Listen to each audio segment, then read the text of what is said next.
Here Yeah. in aesthetics, this is the Wild West. There is not a lot of information on what model works, what doesn't work, who to hire, who not to hire, what equipment.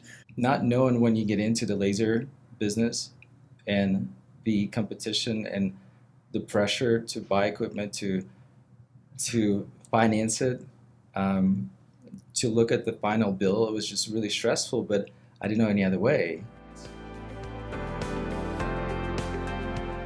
Good afternoon. This is Scott Carson, founder and CEO of Powered by MRP. Welcome to another edition of MedTech Marketplace. Today, I'm talking to Dr. Edward Lorents. He is a clinician that is in the aesthetic space. He's a dentist, and he's venturing into purchasing aesthetic equipment, had some experiences, and thought it might be a good opportunity to share what he's learned so far as he's ventured through this jungle and see what he's learned and see what he can share with you. Dr. Lorents, thanks for joining.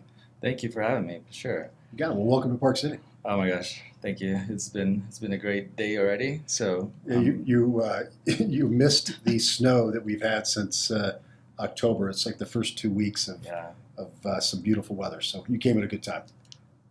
So it might be helpful to kind of tell everybody about your practice, where it is, your thoughts of why you're expanding beyond dental, and what your motivation is and what's interesting, and because a lot of people are on a similar path. Yeah. You know, they're in a certain discipline and they want to kind of expand beyond that. And I'm guessing that your journey is not much dissimilar. Yeah, and I think you're right. And I was kind of thinking that I was a pioneer at the time, but I'm learning that it's not really that uncommon to do so. When I first started doing aesthetics, thinking, I can start doing Botox fillers for my patients, I was being a little adventurous with that.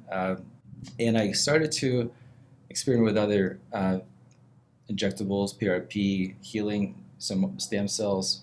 And then I really started thinking, well, why not lasers? And I don't know what prompted it, but I had this idea of start a sculpting, like a body trimming type of a facility, but it quickly grew into like an animal of a med spa because I wanted to add more services for the patients. And we funneled our patients from the dental side to the spa side, and eventually we had to build out a whole new spa. Wow. And I've learned some things. It was, the not knowing when you get into the laser business and the competition and the pressure to buy equipment, to finance it, to look at the final bill, it was just really stressful, but I didn't know any other way. And so look at it, 7 years ago, thinking about it now, I feel like I've learned so much, but it was a hard lesson to learn for sure. What people don't Still realize, learning. there's no question. There's so much to learn, and there's so many landmines along the way.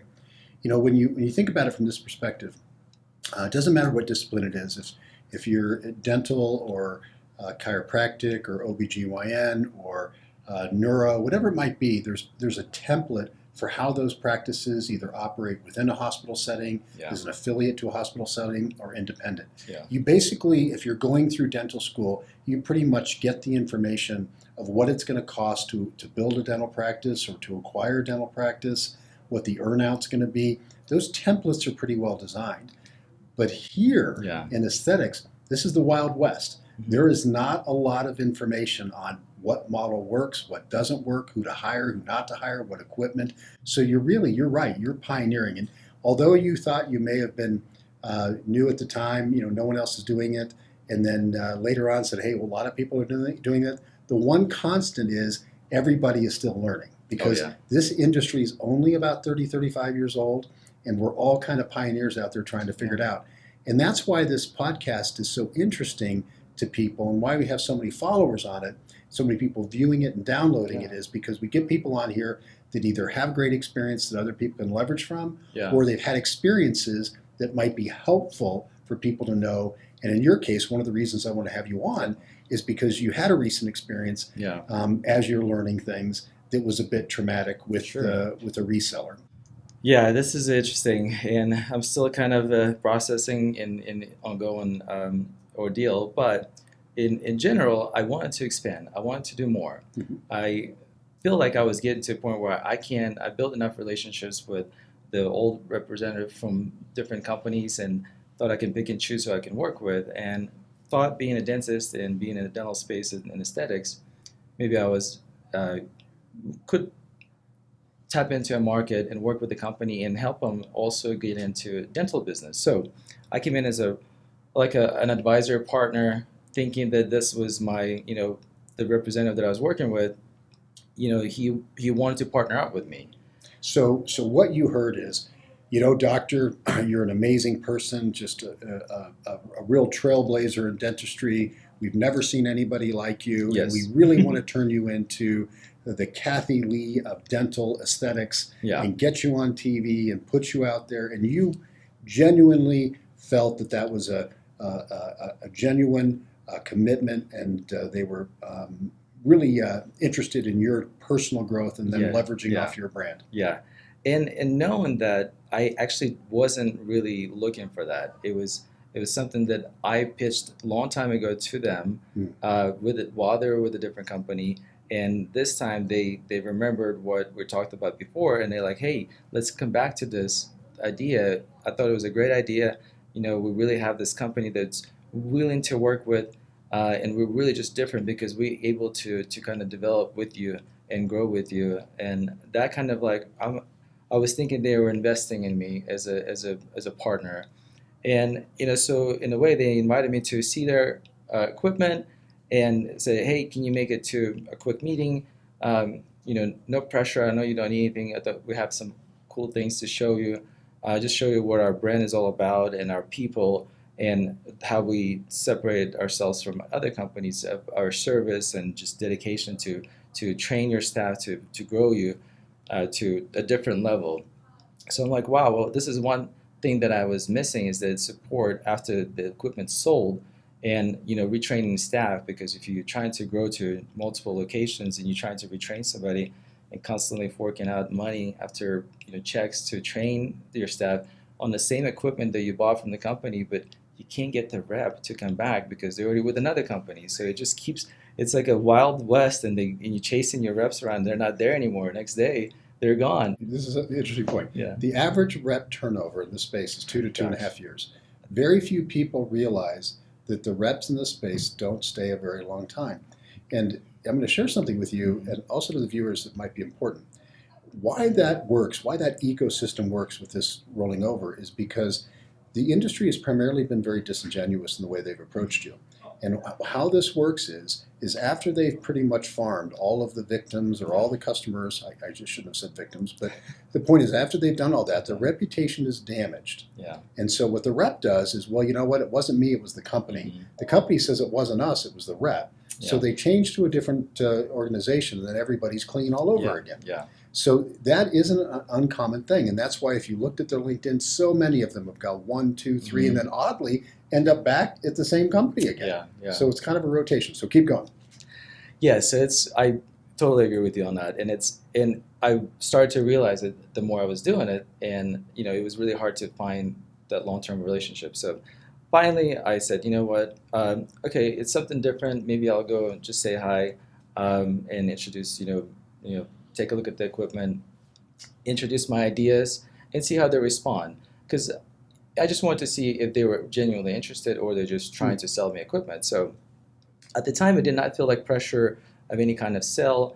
I was playing around with the stuff, and they said, "Did you like to try it?" They even got me on the stage to do something like to try on a machine in a treatment, and I thought it was average, and didn't say anything. I just kind of rolled with it. I didn't really care for that piece of equipment. So as I had to leave at the time, they approached me and they said, "Well, do you want to talk about any pricing or anything else? Are you interested in anything?" I said, it's not really good timing because I'm looking to expand. I'm looking to grow with you guys. And, if things came together and this was the best deal you can ever give me as a partner, as, as a bulk discount, if I had another 2 locations open up, what would it look like? How would this pricing look like? I've never worked with you guys. I don't know what this machinery costs. So tell me what's the best that you can do. and I'll look at it, and if it's something that makes sense in the future, then maybe you can work with this. So basically, you are been in practice as a dentist, doing very well, started to very early on bridge into aesthetics because of the global kind of facial experience that you wanted to provide, which makes incredible sense. Park City dentists, all of them are doing a lot of aesthetics. It's doing very well here, totally get it.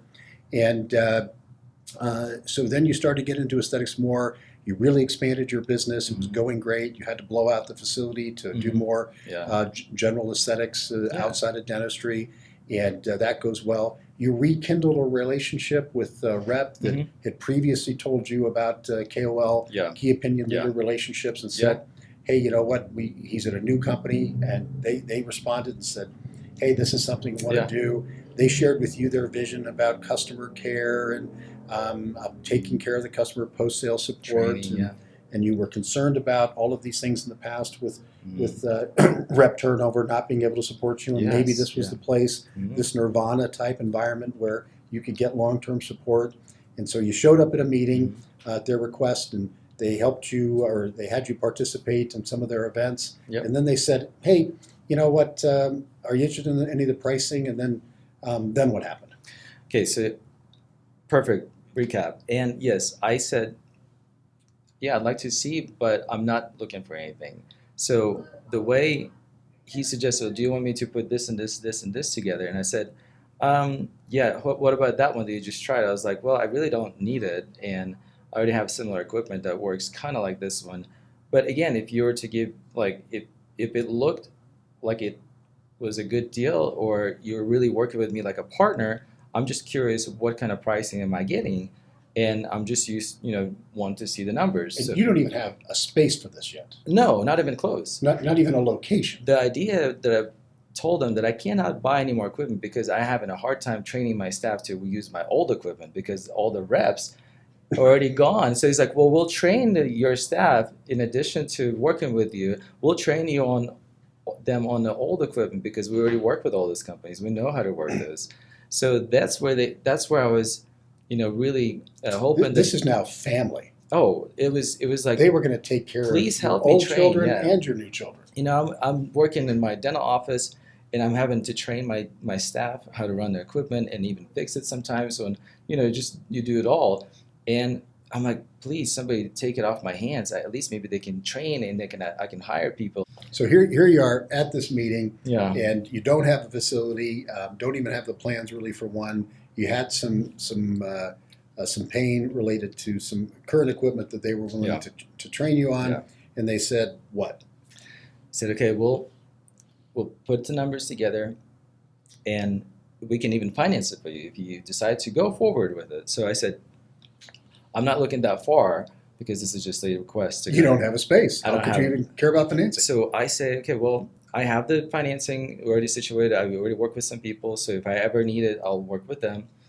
But give me some idea of what it would cost. I don't know what the pricing is on any of this. So, and if the terms are good, right now I said I don't have use for it. I don't have the staff to use it. I don't have any real applications at this point. But if we're going to work together going forward, I'd like to see what this would cost and how much of my commitment would it be to get into partnership with you guys. Since you're willing to help me, I want to see what would be my commitment in the future to get into this.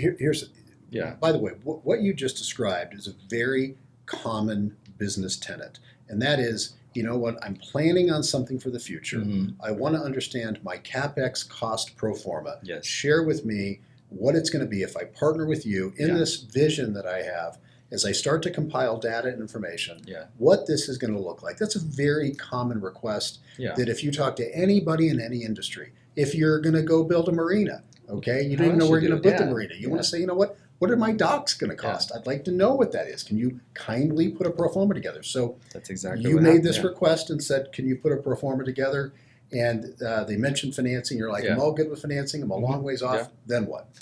So then he says, well, before you leave, I just need to do one thing, because I was rushing out to see my kids, and I'm like, hey, I've seen everybody I needed to see. I've talked to everybody I needed to talk to.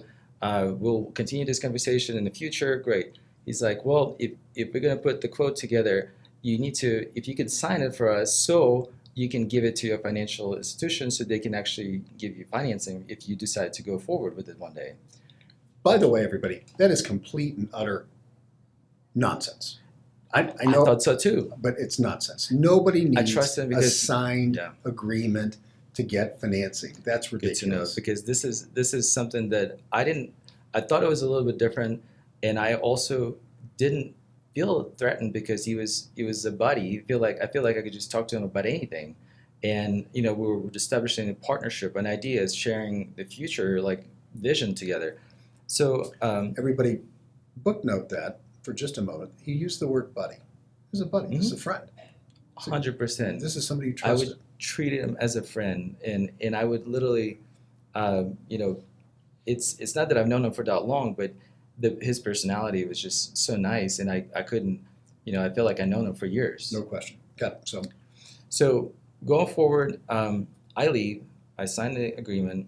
I get the next day I get a text message, and they said, "Well, we have you approved already. You can, if you decide if you like this, we already have financing for you." And I said, But you've never given him any personal "No, information. no."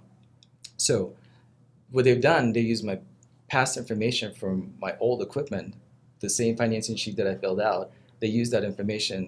They copy pasted it, and they submitted that, or if they even used that, I don't know. So But they did something that either they told you that you were approved and you weren't, which is Yeah. one possibility. They used historical data that they had no right to use, which is inappropriate, or they simply got you approved knowing you were a dentist and knowing that you were probably financeable. Yep. Yep. But you had no terms, no interest rate, nothing. nothing. Okay.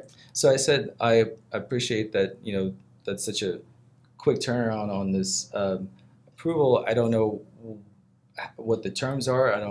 I haven't even had a chance to look at the equipment cost and breakdown and what, I really haven't contemplated it that far. So it was more just is what it would cost going forward, and what is your equipment and our relationship is going to look like. How is this deal benefiting my pricing too? Mhm. Because if I'm going to promote for you guys and I'm going to talk to other dentists to how to open up a spa, and that was the whole vision.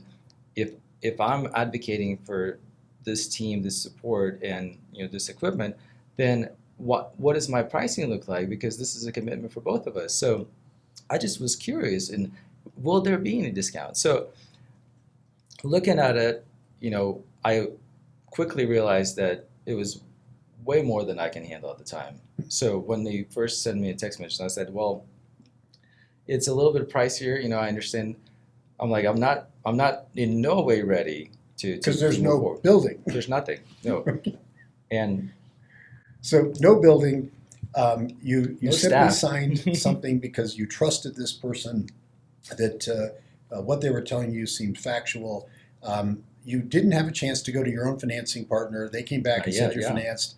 So you're sitting here. Seems like a relatively simple. You've come to the end of the line. That's the Yeah. end of it. Yeah. You didn't take delivery of any equipment. no, You didn't put any money down. no, You didn't provide any final information. not The at all. intent of your signature was simply to get something that you thought you could go use personally at some point in the future To obtain. financing. Yep. So here you are, can't go anywhere. Normal thing is this thing's dead, right? It's over. You think so? Yeah, that's what you would think. Okay, so what happened?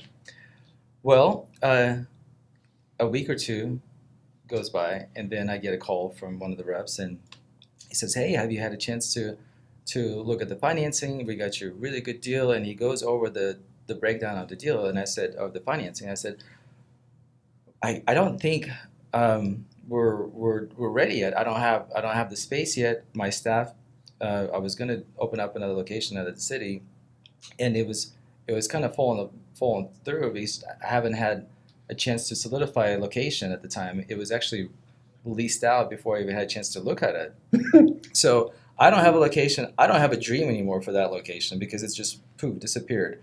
The staff, Which happens. yes, yeah. If it's not right time, then you can't really force it because it's not.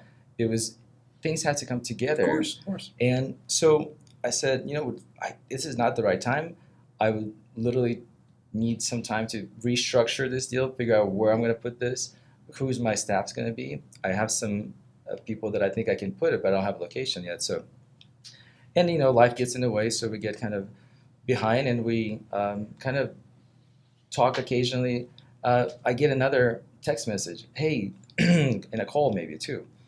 It's like, hey, if it's too much, whatever, if it's too much right now, maybe we can trim off some fat off of this invoice, and maybe we can remove some of the equipment that you don't need right now, but there's maybe something you can use right now in your current location. I said, honestly, I'm having a hard time using the equipment that I have right now, like we discussed, because they're not trained on the old equipment. I need help with the training, and you asking me to get new equipment. Once this deal is dead, they then took another bite at the apple and said, well, you know what? Why don't we go ahead and give you a little more discount, and maybe you could take a little less equipment and put it in play now when they fully know that you can't use the current equipment you have because there's some of your staff is turned over, which is very common, and you need retraining, which is one of the commitments they did. So now there seems to be strings attached to that commitment, which you better buy some more stuff that you don't need. And so now you're at this other bite of the apple. What happens to the other bite of the apple? Well, so I guess what happened, they tried to, they put an email and they said, hey, we have a delivery schedule for, we can do it the next week. And I said, well, hold off. I'm like, I haven't had any financing received. I haven't had any invoices or anything on paper. I simply got a text message with a breakdown of favorable financing that they promised. So I said, well, show me because I don't have the financial agreement or I don't have the terms of the loan or the numbers, please hold off delivery. The financing is not secured. So the company administrator, whoever is doing delivery coordination, they said, no problem, we'll hold off delivery until further notice. Well, to my surprise, I come back from lunch one day, I received a package, a surprise package. It was a smoke evacuator. It was part of the equipment that was smoke evacuator. A smoke evacuator. It was in conjunction with another laser. Smoke evacuator, for everybody in case you don't know, is roughly $1,000 asset. No, but by the way, maybe clarify, what was the agreement that you signed, which you provided no money down and no financing and no commitment, that you signed under the simple thought that you were doing it for your own benefit, not to be shared with anybody else, to go use with your own financial partners, based on the trust that was created by the person that you've been working with? What was the amount of that agreement? Closer to $325,000. $325,000, and then a small piece of it is a smoke evacuator, roughly $100,000 or $1,000. $1,000. Okay, so all of a sudden a smoke evacuator shows up, and when you came back from lunch. Okay. So I quickly, texted my rep and I emailed and I said, hey, I received some equipment by mistake, sounds like, because I obviously have not secured financing. So please send me a return label. To which I never got a response.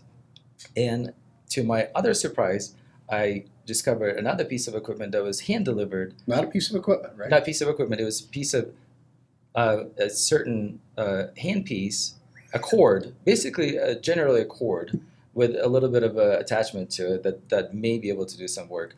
It was a small piece of very big machine, very tiny piece, which you can't use without absolutely not. There's nothing to it, and it's almost like a disposable if you think, So, and it was delivered to one of my staff, and I didn't even get to see who it was. They didn't say hi to me. They didn't say. So my staff was confused. They were asking, "Where does this go to? Where does it? Can we plug it in anywhere?" And I said, I'm sorry, I'm laughing, but it's comical. It's almost childish. I don't understand. I thought I was just being tricked or punked or something. I don't know what it was, but I was confused, and I said, quickly, I'm like, why is there this piece of equipment? Please, like looking around the door for the device. I said, I checked my cameras. Did I get more equipment? Did somebody steal it? Where's the rest of it? If I did receive, I shouldn't be laughing because I know the ending. Yeah, and it's really sad. But you have to be sitting there going, okay, a smoke evacuator. It'd be like buying a whole dental chair suite Mm-hmm. and getting the handpiece. Literally without any power to it. Yeah, it would be so useless. I mean, you can throw it at somebody. Well, this you couldn't throw, but so you're now sitting here. You've got two assets, and no one's getting back to you. Now what? So it goes on pause. I don't get any communication. It goes. We went about 3 months. Mhm. This talking back and forth. So I still haven't seen a true financing offer. Mhm. I didn't have any DocuSigns. And you weren't working on yourself. Why would you? Oh yeah. So I haven't gotten any favorable deals. I didn't get anything in writing. I didn't get any proposals. So then I get a call from the president of the company, and I said, "Hi, like it's good to hear from you." And he says, "Well, I understand that you have my equipment in your location, and I have not received the payment." And to which I said, "I'm sorry, but I think you misunderstood, but I don't have any equipment here." And I said, "Could you confirm which equipment?" And he, listed the things that I was supposed to have. I said, "Well, I think you should check that because I didn't ever receive it, and I also requested that we don't have financing yet. That I can't pay for it. Even if I received it, I haven't been able to pay for it or receive funds for it." So, to which he backtracked and said, "Oh, I'm sorry. I apologize that we haven't sent anything to you. I thought it was already done. And I thought the equipment's already in your office." And I said, "No, absolutely. You're under a wrong impression. I have not been slow playing. I've been looking and responding to your emails." And I said, "Hey, this is just an application for financing for your company, whoever is doing financing for you guys. But I've never seen any terms or never seen any financial agreement. I don't even know what my interest rates, terms, longevity of it, what am I paying for it or how much I'm paying and what are the terms?" He says, "Well, I apologize. I will." He hung up, basically send me. The next day, I received a contract for financing, to which I did not think it was affordable at the time. So I said, after being accused of having equipment and all this stuff, I said, "This is clearly extortion. They're trying to get money from me, and I don't even have the stuff to work with." So I said, even if I wanted to have a deal, like even if we wanted to agree on the financing, which I reviewed, it's not favorable for me. I can't afford it at the time. I don't have a location. To which he says, "Well, I didn't even know that you had a location, so that wasn't part of the deal." And I said, "Well, I'm sorry, but I haven't been dealing with you the whole time. I was been dealing with another rep. You were obviously just I only shook your hands once, and we said hi to each other and that we are going to work together, and you promised me to work with me, but we never had a deal together. It was somebody else that was informed of all the things that are going on in my life and in my business." So I'm like, "I think you misinformed quite a bit," and it quickly got pretty ugly because he, after accusing me of slow playing and not paying, and said, "No, you signed the agreement. You get to keep the equipment." And I said, But you don't have any equipment. "I don't have the equipment." I said, "Well, I don't have equipment, one. And I didn't sign an agreement. I just wanted to see how much it would cost me in the future." So at this point, you've basically had a difficult conversation with the president CEO. He feels that you signed an agreement, and even though they haven't delivered any equipment, they have what's called delivering acceptance. Technically, from a legal standpoint, they've delivered something, you accepted it, even though we know that that's not true. You didn't get what you purchased. More importantly, you didn't purchase it. You're pretty much disgusted at this point, Mhm. frustrated, feeling like you need to take a mental shower, a little sick to your stomach, and again, you're probably at a point where you just think this is going to go away. It was just a bunch Yeah. of bowling. Yeah. So there's been many stopping points in this Yeah. journey you've been on Yeah. over 9 to 12 months where it just started like little bitty things and it just kept pressure, kept building, Yeah. kept going. But again, I'm sitting here thinking, okay, this has to be the end. This has to be the end. No, And you told me it's not. not even close. The next thing I hear This is is days, weeks later. within days, Okay. I hear from the CFO of the company, and I also received a letter, demand for payment with interest for the 3 months that I didn't get the financing from them. that they were promising. So they're charging me interest to sit on no equipment that I didn't receive. So, and I said, well, first of all, why would I pay for interest that I didn't even get to use the equipment or wasn't in possession of anything? So, and I didn't even have the financial agreement. What did the CFO say? The letter was just really pressuring me they wanted to scare me with the amount. I think the amount of the interest that they charged was a little bit unreasonable. It was like over $20,000 worth of interest. And I think what the intent was to say, if you don't give us the full amount right now that you owe or that you agree to, then your punishment is that you're going to slam you with this fees on top of all you potentially owe us. So of course it was almost like, why? I don't want to pay that much yet.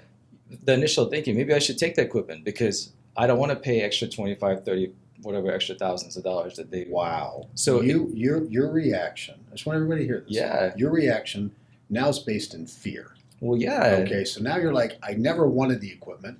I don't have a place to put the equipment. I don't have the staff to run the equipment.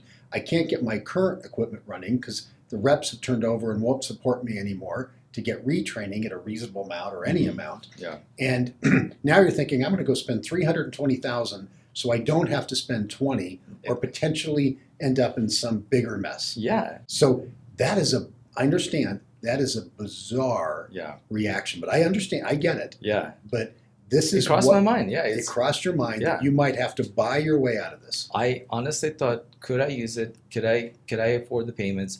Can I make this work? Can I make an allocation? But it was so forceful. But I also thinking like, if this is the interest they charge, and and is this legal? Can they do this to me? It's almost like just running all the options. What are my options to? So you get this letter. It's and you're concerned, literally concerned. It's scary. It's meant to be scary. It's meant to be very forceful. That hey, do and this. You're trying to run a dental practice and a spa. Yeah, at the same time. Which is difficult. They're operating companies. And I'm also trying to grow. So I'm trying to develop and grow and thinking that, hey, I need some help. And when I reach out to people, reps, that can actually be helpful, I'm looking for those partnerships to help me develop my staff. So, at this point I have no help. I'm also being slammed by, legal letters and threats with the president. And to which I quickly realized, no, I'm going to stand up. I'm not going to do this. I'm not going to fold. I'm just going to. Which, by the way, is a rare reaction. What's so interesting to me is clinicians typically don't have a strong business acumen, and they'll fall for this. Yeah. They'll buy something out of fear, Yeah. okay, and they'll blame themselves for putting themselves in this situation. Yeah. They end up thinking, okay, it's my fault that I signed that agreement. It's my fault that I didn't use their financing. It's my fault that I took those two pieces of equipment that have no value to me. It's my fault that somehow I got in a difficult discussion with the president, CEO, and a financial person. And that starts to build to the point where I watch people in this space cave and then go buy the equipment. But this time you said, you know what, not going to do it. Not going to do it. I mean, the intention was that I know what I need to do at this point. Like I knew who I need to find, and those are not the right people at the time because I already figured this out. So if I can't use the people with the company and to help me to my advantage, then I don't want the equipment. So no matter what the punishment would have been, I do not want to work with somebody that's doing this to me at this deceitful. point. So how would I use this? It would just be such such a mistake going forward because I wouldn't be able to have a relationship with this company at this point. So to which which makes perfect sense. Yeah. I mean, if somebody's hurting you, manipulating you, bullying you, why would you ever have a relationship with them? And more importantly, if these people are treating you when you haven't even bought anything yet, how are they going to treat you once you have it? And that's what I addressed it with the CEO, and I said, you know what, I would love to consider this deal. After the bullying, the threatening, I really cannot honestly accept this anymore because you've ruined my trust at this point. This is not something that By the way, where's the rep in all of this? Where's the rep? He's completely silent. This is your friend. Yeah, the person that you developed a lot of trust with. I haven't heard one thing from him. It's almost like he escaped the country or something happened to him. He was hitting me up like every other week in concern and trying to grow with me. and I haven't heard one thing. And I said, how could he do that to me? Because I trusted him. Why doesn't he not go to his president of his company and say, no, he had all these things lined up. This is the deal. This is why it's just not going to work. And these are, let him be. He doesn't even have the equipment at So this point. you have this letter now from the CFO. You've made the decision. You're not going to be manipulated, bullied, compromised in any Yeah. way. And here you are. And again, we're at a point where this should be the end of it. Yeah. It should be it. Yep. And what I happens? thought that was just a scare tactic. That they would walk away. Maybe they send me a return label. I give them their disposables back at that point, and I receive a letter, a lawsuit, A lawsuit a for what? lawsuit A lawsuit for what? for breaking a contract. Breaking a contract. Yeah, For how much money? $325,000 plus damages. $325,000 plus damages. You've been sued. How long ago is this? It's been going for probably 6 to 9 months. 6 to 9 months. You're in litigation Yep. from this company for equipment that you didn't receive, been trained on, didn't Yep. utilize, you didn't finance, didn't put a deposit down, didn't provide your financial information, didn't provide your fill out a credit application, any of these Absolutely things, and you're being sued. How much have you spent in legal fees to date? Or Roughly. 30, at least 30,000. At this point, it's been every month is 4,000, and so if you do the math, it's like 4,000. This last month was $7,000 bill for depositions, and so that's just for 1 month for April. So it's just adding up. So it's over $30,000 at this point. So it started to concern me. I am so sorry that this industry is Yeah. doing this to you. It's really despicable and Yeah. heartbreaking to hear you go through this because you're not even in the first inning of litigation. Not even close. We haven't. This is just like a warm up. Just a warm up. So you're sitting here with this cloud over your head. Another thing that you and I briefly talked about is you now have open litigation out there Mhm. in the public domain showing that you're being sued. And if patients want to research that, they can find it. They're not going to understand that this has nothing to do with you. Yeah. So this guy is now, or this company is attacking your personal and corporate brand. It's embarrassing. It's embarrassing because my staff knows about it, and it almost makes me feel like they're questioning, why is this happening to you? How is this happening to you? So to me, it's almost like I feel like I've been taken advantage of, but even more so, I feel like my staff is concerned that maybe I am the bad guy. Maybe I am doing something wrong, and I'm trying to explain to them that it's all fine. We'll take care of it. The biggest thing that's preventing me to grow my business right now is this sitting over my head, and I cannot commit to buying any more equipment even if I wanted to, because I don't know if I have to fork out almost $500,000 at one point with the legal fees and everything else and the equipment, if I actually will be stuck with that equipment, and can I afford to buy new equipment during my growth. So it hindered my growth for the last year. I have not bought anything because I'm scared if I actually will be stuck with this. A lot of times on MedTech Marketplace and webinars I'm on, we're talking about just kind of positive things or ways to protect yourself or think differently or potentially technology advances. And why are you sitting here today talking with me? What's the motivation? It's very simple to me. I thought that I was bulletproof. I thought I knew. I've learned things. I've experienced things in the last 7 years, and to me, it's just so mind baffling that I can be put in this position, tied into this deal where I know I'm not supposed to do things like that, and I almost thinking, how did I make this mistake? Did I make that mistake, or how did I get in this situation? So, what I'm learning, and it's a kind of running joke for me. It's a little bit. I'm scared to sign anything. I'm scared to sign my credit card receipts at this point because I'm not sure where I'm giving away and if I'm going to get sued for it. So We shouldn't laugh about that. But I wanted to warn the in general people that are starting off, even experienced people that are working with these companies. It is hurting me. Yeah. I'm going to share something with you, and I'm going to share it with all the people watching this now and in the future.